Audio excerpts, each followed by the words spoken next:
ایک دفعہ کا ذکر ہے کہ ایک بہت بڑی سلطنت کا ایک بادشاہ تھا۔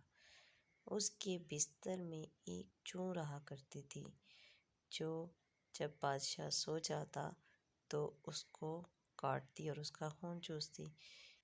وہیں بادشاہ کے بستر میں کہیں سے ایک کٹمل بھی آ گیا جو کہ اس کے بستر میں رہنے لگا اور اس کا خوب جی بھر کر خون چوستا۔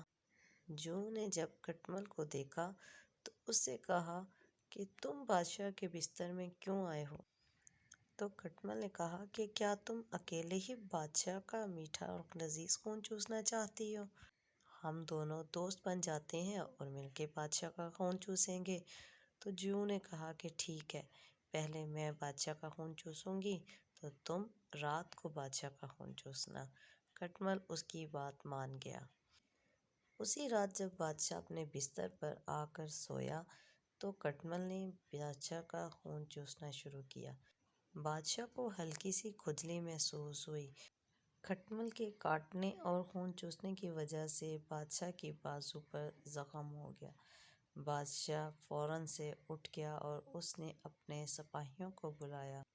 کٹمل فوراً سے بستر کے نیچے گھس گیا اور سپاہی آ کر بستر کو ٹٹولنے لگے۔ جیسے ہی سپاہیوں نے بستر کو جھاڑنا شروع کیا تو بادشاہ کے بستر میں چھپی ہوئی جوں سامنے آ کر گر گئی۔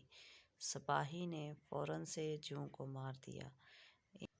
اس طرح کٹمل سے دوستی کرنے اور اس کی باتوں میں آنے کی وجہ سے جوں اپنی جان سے چلی گئی۔ تو دیکھا بچوں، اسی لیے کہتے ہیں کہ اجنبی سے دوستی کرنا اچھی بات نہیں، وہ آپ کو نقصان بھی پہنچا سکتا ہے۔